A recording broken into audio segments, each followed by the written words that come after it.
grande estar aqui novamente nesta casa abençoada para podermos falar sobre o Evangelho. E me causa bastante interesse toda vez que eu preciso ler, rever, observar as citações do Evangelho, porque a cada leitura, a cada nova informação, parece que algum outro item entra. Algum nível de compreensão nosso fica um pouco mais aberto. Parece que nós, ao estudarmos, nós conseguimos estabelecer uma conexão conosco mesmos. E aí, com isso, nós conseguimos compreender um pouco melhor as falas do Mestre, principalmente aquelas que são complicadas. E o Mestre fazia muito isso, né? O Mestre Jesus tinha por retórica e por efeito que ele julgava ser pedagógico, ou seja, de um aprendizado que grudasse na mente das pessoas, porque era tudo falado, era tudo dito, era tudo baseado na oralidade, né? Porque Jesus não escreveu nenhuma letra, então tudo ele falava com o intuito de chamar a atenção e de impactar as pessoas que ouviam, para que elas pudessem oralmente repetir depois para os outros, para os filhos e assim sucessivamente. E nós tivemos durante muitos e muitos anos até a publicação dos textos escritos, né, por Mateus, por Lucas, por Marcos. Esses textos, até serem publicados, toda a fala da moral cristã era passada de boca a boca, e Jesus usava como estratégia textos curtos, falas bastante enfáticas e sempre usando do princípio da parábola. Ele sempre fazia comparações, comparava o que ele considerava como sendo da moral cristã, né, da moral dele, para as questões do dia a dia. Então, as lides do dia a dia ele usava como exemplo. E esse texto que nós vamos hoje falar, que fala sobre as aflições, então está no capítulo 5 do Evangelho segundo o Espiritismo, bem-aventurados os aflitos. E aí nós podemos pensar, puxa vida, né? Que contradição é essa? Como é que pode quem está vivendo na aflição ser bem-aventurado? E o que vem, né? De onde vem o conceito do bem-aventurado? Bem-aventurado é aquele que tem boa ventura. Ventura é aquilo que dá super certo, é aquilo que faz bem e é aquilo que encaminha a pessoa para que ela fique feliz, para que ela fique tranquila, que ela fique orientada, que ela conduza bem a sua vida. Então, bem-aventurado é aquele que é rico em ventura, aquele que é rico em equilíbrio, em satisfação, em bem-estar. Então, Jesus colocava: bem-aventurados os aflitos. Mas isso é uma contradição, né? Como é que eu posso estar bem-aventurado? Como é que eu posso estar bem comigo mesmo se eu estou aflito? Como é que a aflição pode me trazer bem-estar? Então, parecem conceitos contraditórios. E Jesus cita a boa-aventurança como sendo parte daquele sermão, que é o Sermão do Monte ou o Sermão da Montanha, que Jesus aplica como uma estratégia para fixar o conhecimento àquelas massas de pessoas todas. Então imagine Jesus pregando e combina com os seus discípulos o seguinte: olha, nós estamos aqui já fazendo esse nosso trabalho de pregação, levando a boa palavra, levando a boa fé às pessoas, passando os conselhos, dando os exemplos, já faz um tempo, né? Quanto tempo fazia isso? Jesus estava mais ou menos com 30 para 31 anos, quando ele faz esse sermão. E ele começou com 28, 29 anos a fazer os seus milagres, a regimentar os seus apóstolos, e ele demora aproximadamente um ano para conseguir juntar os 12. Ele vai aos poucos, cada vez arrebanhando um, pega outro, pega outro.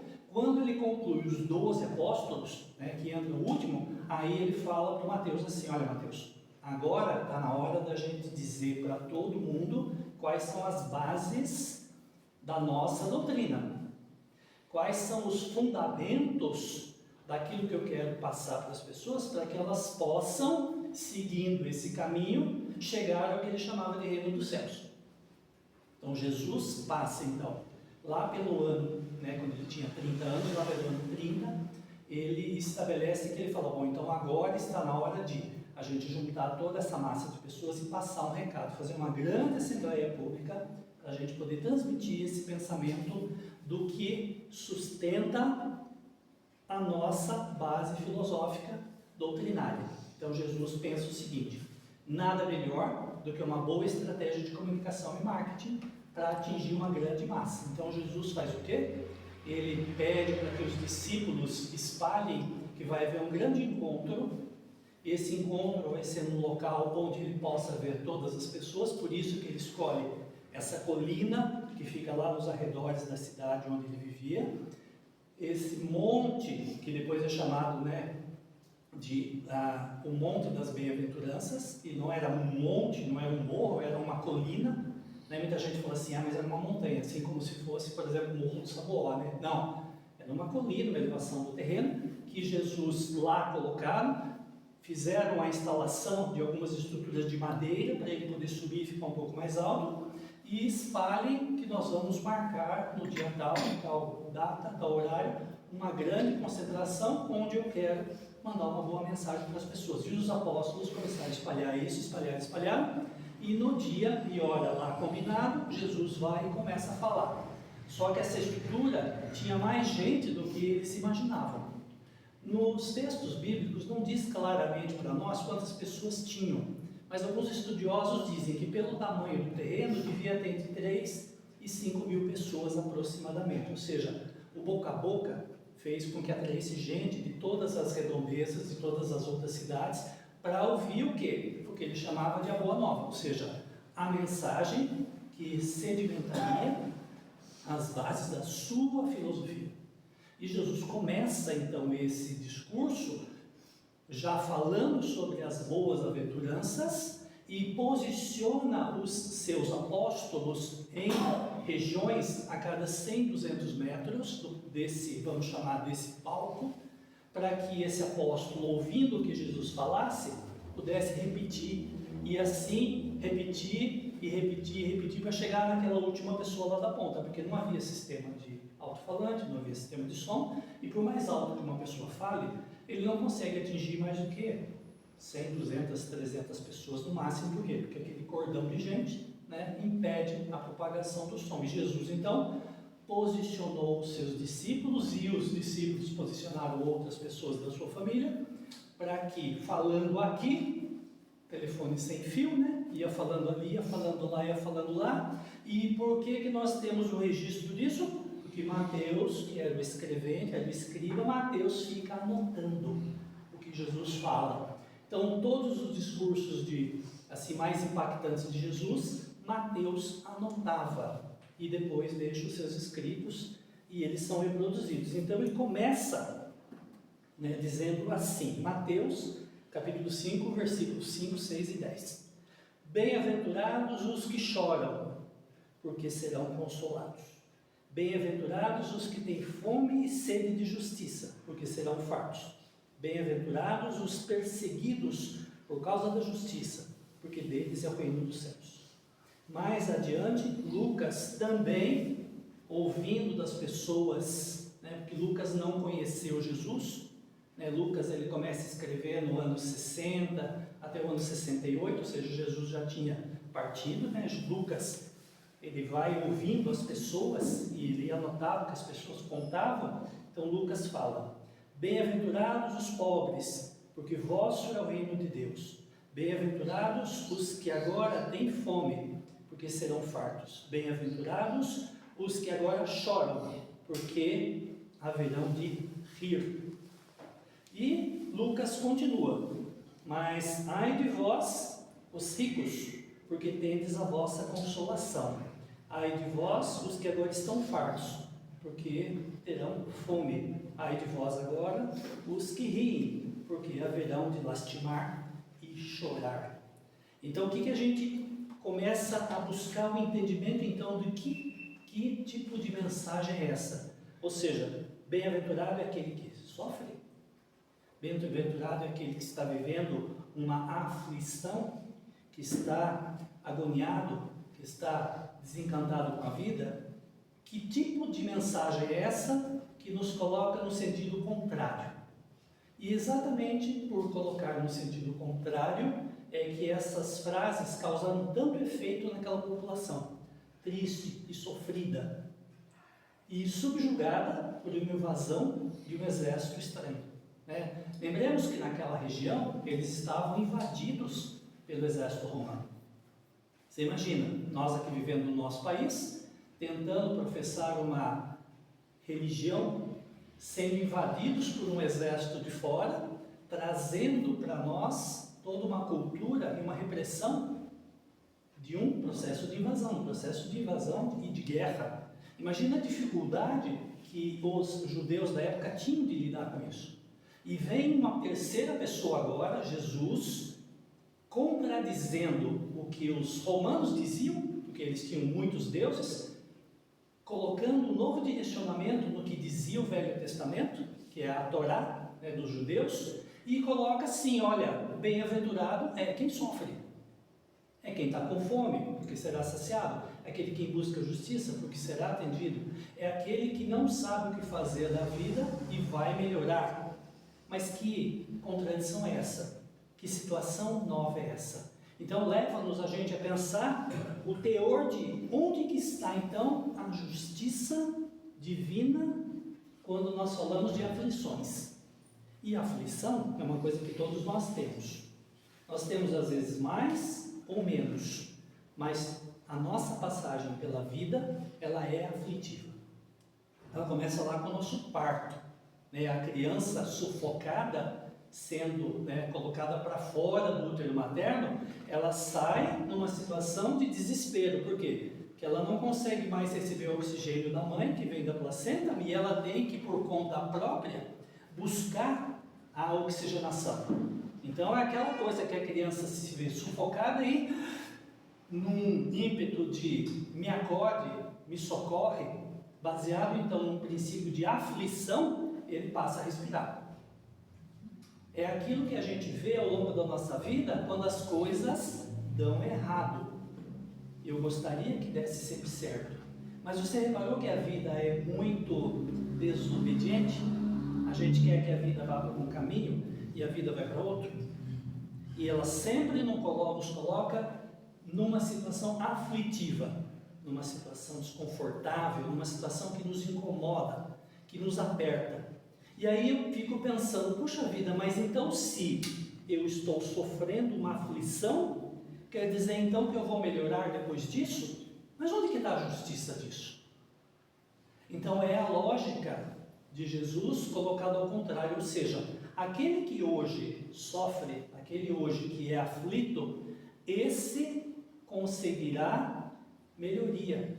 Esse conseguirá, a partir do aprendizado desses sofrimentos, se libertar. Esse poderá ampliar o seu grau de felicidade quando tudo isso passar. Então Jesus, quando nos coloca bem-aventurados os aflitos, ele está nos dizendo que mesmo quando estamos passando por aflições, sejam elas quais forem, elas têm uma motivação. E essa motivação é para que nos impulsione para melhor. Mas muita gente pensa assim, puxa vida, mas se nós compararmos as aflições, elas são muito, muito diferentes, né? Tem pessoas que têm pequenas aflições e tem pessoas que têm grandes aflições. Tem pessoas que passam por pequenas dificuldades e tem pessoas que passam por grandes dificuldades. Tem pessoas que têm mais saúde, tem pessoas que têm menos saúde, tem pessoas que são mais felizes, outros, em compensação, são muito menos felizes. Uns, a vida é mais aberta, é mais fácil, ela sorri mais para essa pessoa, e outros, parece que os ventos da desgraça é que tocam a vida dele, né? Mesmo dentro das aflições que todos têm, por que alguns têm mais e outros têm menos? Então, quando a gente vai tentar entender onde que está a justiça nisso, Jesus nos coloca que, independente de onde estivermos, haveremos de obter justiça. Ou seja, princípio da igualdade, do equilíbrio, Por mais que nós passemos pelo sofrimento, por mais que a aflição me atinja, mesmo assim, Jesus nos dá uma ideia de finitude. As aflições, por piores que sejam, elas vão passar. Então o mestre fala, não se desespere, não fique preocupado. Você mesmo chorando e lamentando hoje, você vai superar isso. Então Jesus nos coloca como um princípio da continuidade. Ou seja, o que nós passamos pode ter causa nesta existência ou até numa existência anterior. O Espiritismo nos dá essa possibilidade de entendimento. Quer dizer, então, que tudo que eu estou passando hoje tem uma causa? Provavelmente. Tudo que eu estou passando hoje é fonte de aprendizado para eu melhorar no futuro? Provavelmente. Mas por que eu não sei? Porque eu não consigo compreender o antes. Os caminhos da nossa vida são bastante tortuosos. Nenhum de nós tem a sua vida seguindo passo a passo, sempre como se fosse uma linha reta. A nossa vida é mais como os galhos de uma árvore, né? Eles vão crescendo para cá, vão crescendo para lá, vão sendo tortuosos e eles vão indo em frente. As aflições acompanham esse crescimento, acompanham essas dificuldades. E por mais que nós tentemos entender, a gente não sabe exatamente quais são. E por isso que Jesus nos dá esse conforto. Por pior que seja, vai melhorar. Então Jesus coloca aqui as vicissitudes da vida, ou seja, as dificuldades da vida, né, os problemas da vida, os apertos, as trombadas, os tropeços, as quedas, as decisões equivocadas, tudo isso são vicissitudes. As vicissitudes da vida têm, pois, uma causa. Desde que Deus é justo. Por quê? Deus, sendo justo, não permitiria que nós passássemos por algo sem que fosse necessário para o nosso aprendizado e aperfeiçoamento. Então, Deus, sendo justo, há de haver uma justa causa para tudo que a gente passa. Isso pode ser bem compreendido por quê? Pelos ensinamentos de Jesus, dizendo que, por mais que você sofra, você será bem-aventurado. Então, invertendo agora, bem-aventurados os aflitos serão bem-aventurados. Aí leva-nos a compreender de onde vem tudo isso. E a causa dessas aflições pode ser ou seja, a minha aflição atual decorre desta vida que eu tive desde que eu nasci até hoje, em função das decisões que eu tomei, equivocadas ou não equivocadas, ações e muitas vezes omissões, né? Muita gente fala assim, puxa, mas eu estou sendo penalizado pelas ações que eu tomei. Você pode estar sendo penalizado ou penalizada pelas omissões, pelas decisões que a gente deveria ter tomado e não conseguiu tomar. Então agora a gente colhe o fruto negativo daquilo que a gente deixou de fazer, que é o que Kardec fala, não basta só não fazer o mal, tem que também fazer o bem. Então às vezes nós fazemos para nós mesmos não só o bem, mas o mal, e às vezes querendo fazer o mal eu deixo de fazer o bem, ou seja, de toda forma eu sou muitas vezes o fator gerador das minhas próprias aflições nesta existência. E eu só estou olhando da hora que eu nasci até hoje, um lapso de tempo curto. Agora imagina se eu trago necessidades de ajuste de uma outra existência lá atrás. Imagina se um de nós foi aquele que ficou lá tirando pedra lá, né, quando Jesus passava na cruz do Calvário. Imagina se nós somos um daqueles que pegou a espada e ficou cutucando os outros. Imagina se um de nós foi aquele que ficou empurrando os novos cristãos lá para serem comidos pelas feras lá no circo dos horrores. Imagina se nós estivéssemos por lá naquela época. Passaram-se aí 2000 anos. Nesses 2000 anos nós fizemos de repente 10, 15 reencarnações das várias formas, nascendo em todos os lugares do mundo, nascendo aqui, nascendo lá no Japão, nascendo na China, nascendo lá na aldeia indígena, nascendo lá nos países da África, nascendo lá na Europa, seja lá onde for. Passamos por tudo isso e fomos depurando, mas ainda tem em nós aqui dentro um restinho de egoísmo, de orgulho, aquela maldade, né, inerente a nós, seres humanos, que somos maldosos por natureza, e ainda precisamos afinar, limpar um pouquinho, né, daquela coisa grudenta que a falta da bondade nos trouxe, e esta encarnação então nos apresenta essa oportunidade. Então quer dizer que eu estou pagando hoje, resgatando hoje coisas que eu fiz? Pode ser. Então quando a gente fala das nossas aflições, pode ser desta ou anteriores a esta existência, e nós não sabemos. E por que nós não sabemos? Porque nós simplesmente esquecemos, né, o passado, graças a Deus. Porque vocês imaginam, né, se nós não esquecêssemos. Imagina se eu fosse convidado a reencarnar com uma pessoa que me fez um grande mal e eu não esquecesse isso. Eu teria uma dificuldade enorme de perdoar. Então o esquecimento do passado, ele faz com que as aflições se tornem mais fáceis de serem digeridas, serem encaminhadas, serem levadas adiante. Para mim, para comigo mesmo e para com as pessoas que estão no meu entorno. Porque a questão é, por que eu preciso fazer isso? Porque certamente ao cumprir essas etapas eu vou conseguir me melhorar. E a partir dessa melhora eu automaticamente deixo de sofrer tantas aflições. Então, quando a gente fala que bem-aventurado é o aflito, é porque essa aflição, ela tende a diminuir ao longo do tempo, conforme nós vamos exercitar um outro contexto que Jesus fala, que bem-aventurados são os aflitos, porque serão consolados. Então, o que a gente agora, completando, né, a bem-aventurança? Bem-aventurados os aflitos, porque serão consolados. O que é o consolo? O consolo é a ressignificação do sofrimento. Quando eu estou sofrendo ou estou aflito, eu não entendo por quê. E eu quero saber por quê. Mas eu não tenho a resposta do porquê. Porque o porquê está no campo do esquecimento. Mas por que eu sofro tanto? Eu me esqueci. Mas por que eu estou passando por isso? Eu me esqueci. Então a pergunta certa que nós temos que fazer pelo nosso sofrimento não é por que eu sofro ou porque eu estou aflito, porque essa resposta nós não vamos ter hoje aqui.